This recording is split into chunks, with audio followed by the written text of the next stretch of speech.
quand on a une femme qui comprend ce dans quoi on est, qui vous accompagne, qui vous supporte, pour moi, il est important de préserver cette stabilité-là. Parce qu'un entrepreneur qui n'est pas stable dans la tête ne peut pas stabiliser sa boîte. Maintenant, il y a que 2 femmes qui peuvent les stabiliser.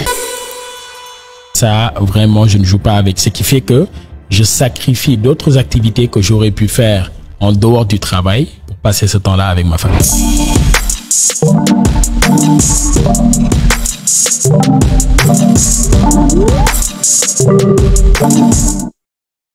Salut les gars, c'est Gisco NO juste pour vous souhaiter un bon visionnage. N'oubliez pas d'aimer, de liker, de commenter et surtout de vous abonner si ce n'est pas déjà fait pour ne rien rater ultérieurement. J'ai l'habitude de le dire. La formalisation ne se limite pas à la création de l'entreprise au niveau de la structure dédiée. Au-delà de ça, il y a la tenue de la comptabilité, il y a la tenue de tout ce qui tourne autour des finances, des projections. Et ça, comme j'ai dit, ça ne nécessite pas juste un comptable. Ça nécessite également un expert financier et un expert comptable pour pouvoir se déclarer, payer les impôts, d'accord, et faire tout ce qui est nécessaire à ce niveau. Donc ça, oui, c'est un réel problème. Tant qu'on ne le fait pas, on ne peut pas avoir la confiance des banques. Ça, c'est une chose. La deuxième chose, c'est l'historique. Il est important d'avoir l'historique. Et s'il y a un conseil que je peux donner aux entreprises par rapport à ça, c'est d'essayer de rester constant avec une ou maximum de banques pendant un moment pour avoir une bonne historique. Au lieu de s'éparpiller à avoir 3-4 comptes dans plusieurs banques et ne pas avoir des revenus conséquents dans ces différentes banques-là. On risque d'avoir des soucis à un moment donné quand tu vas aller même vers d'autres banques. Donc ça, c'est une réalité. Maintenant, au-delà de ces entreprises qui ne sont pas formalisées comme il se doit et qui veulent des prêts ou des accompagnements, il y a d'autres qui se sont bien formalisées, qui sont bien structurées, mais qui rencontrent d'énormes problèmes avec les banques. Et comme je dis, c'est toujours l'inadéquation entre l'offre et la demande des banques et des entreprises, des petites entreprises, des startups, et surtout qui sont dans le secteur primaire. J'insiste dessus. Parce que c'est un secteur où, même si toi tu es structuré, une bonne partie des parties prenantes qui sont autour de toi ne le sont pas. Ça, c'est un problème. Les besoins que tu as toi en tant qu'industriel, ça les gens l'oublient. Tu sais, l'industriel, d'habitude, il n'a pas beaucoup de cash. Parce qu'il est appelé à réinvestir une bonne partie de ce qu'il a dans la matière première, dans ses outils de fabrication. Tout à fait. C'est le commerçant qui peut toujours se retrouver avec du cash. Oui, parce qu'il vend, il prend, il réinvestit pour acheter. Voilà. Et cela, il faut également que les banques le sachent.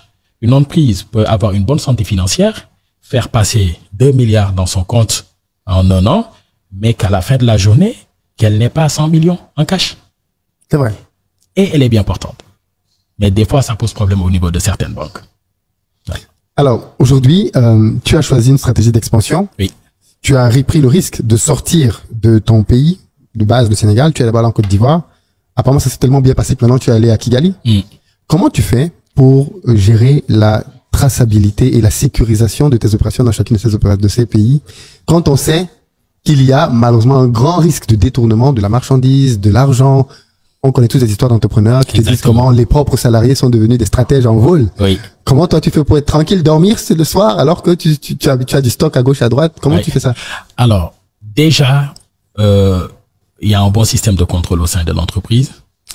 Et d'autre part, il y a des personnes de confiance qui sont là, qui gèrent le business dans les différents pays, que ce soit à Kigali, à Dakar et à Abidjan. Nous avons également un cabinet d'expertise comptable qui nous accompagne, qui suit nos comptes, qui regarde également l'évolution des dépenses et des différentes opérations avec les banques, qui arrive à assurer aujourd'hui tout ce qui se passe au niveau de l'entreprise. D'accord? Maintenant, au-delà de ça, il peut toujours y avoir quelques problèmes, mais l'essentiel, c'est que ce ne sont pas des problèmes, en tout cas, on n'est pas encore arrivé à ce niveau, qui peuvent affecter le bon fonctionnement du business. Et quels sont les problèmes que tu rencontres donc dans tes différentes boutiques aujourd'hui? Alors, Je ne vous sais et sûrement cette vidéo te plaît. Ici, ensemble, nous contribuons au développement de notre continent africain. Alors, si tu veux faire partie de cette incroyable aventure, je t'invite à t'abonner maintenant pour ne rien rater ultérieurement. Les problèmes qu'on rencontre, il y a d'une part les problèmes de stock, parce qu'effectivement, jusqu'à présent, on est une entreprise semi-industrielle, voire artisanale, d'accord? Les gens peuvent venir voir certains produits exposés ou qu'ils l'ont vu sur Internet. Ils arrivent à la boutique à cause de la demande qui est supérieure à l'offre, il ne les retrouve pas. Ça, c'est une chose. La deuxième chose, c'est qu'aujourd'hui, nous, dans notre manière de nous approvisionner, nous prenons plus des chutes de cuir que des rouleaux de cuir. D'une part, ça nous permet d'avoir des pièces limitées. Tout le monde n'a pas la même chose. Ce qui veut dire que d'un autre côté, tu peux voir un produit demain et tu ne le retrouves pas. D'accord? Mais également, nous n'arrivons pas forcément à reproduire les mêmes choses. Il y a un bon côté, il y a un mauvais vis-à-vis des clients. D'accord? Ce qui nous a amené à un moment donné à arrêter les commandes. Ah oui. Et ça, je profite de l'émission pour en parler parce que ça a créé beaucoup de frustration. Les gens nous ont dit, mais non, on veut commander, vous dites que vous ne prenez pas de commandes, vous avez trop d'argent, alors que non. Non. Et là, je vais profiter de l'émission pour expliquer le pourquoi. Oui. Et au demeurant, ils verront avec d'autres entreprises comment ça se passe. Aujourd'hui, Philippe, quand tu produis 50 paires par jour, oui, tu as 100 clients. L'un veut du jaune, l'autre veut du orange, l'autre veut du mauve, l'autre veut du doré. Au niveau de ta chaîne de production, comment est-ce que tu vas faire pour prendre toutes ces couleurs-là, 5 modèles différents, et les poser sur la chaîne et t'en sortir? Ce n'est pas possible. Non. Certaines choses, on peut les faire tant qu'on reste à une étape artisanale, où c'est 5 paires, c'est 3 paires, c'est 2 paires, c'est 10 paires. Mais à un certain niveau, il nous faut standardiser, il nous faut sortir des séries pour pouvoir répondre à la besoin. Aux besoins, autant pour moi. Et c'est dans le temps qu'on a évolué vers ça et où on s'est rendu compte qu'il y avait énormément de tensions entre les clients et notre production et les commerciaux. C'est là où on s'est adapté pour trouver cette solution où maintenant on sort, on vend ce que l'on a. Maintenant, de côté, nous allons lancer un service bespoke.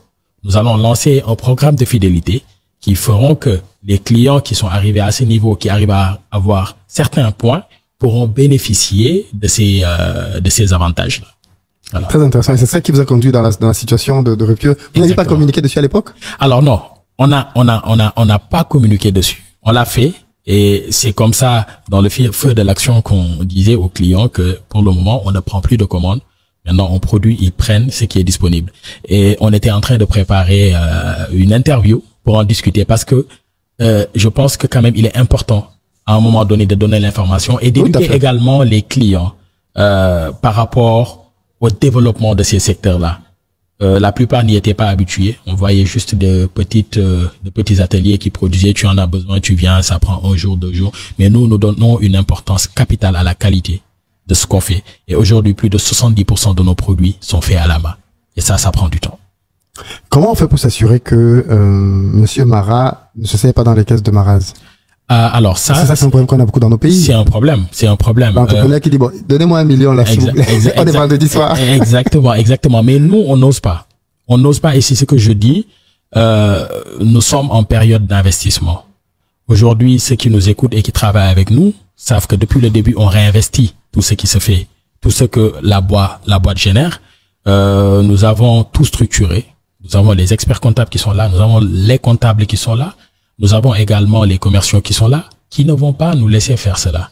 Parce qu'ils savent que chacun dans la boîte est à son niveau de responsabilité, doit protéger ce qu'on lui a confié. Pour qu'à la fin de l'année, que l'on puisse faire le point et que chacun puisse dire, voici ce qui a été fait.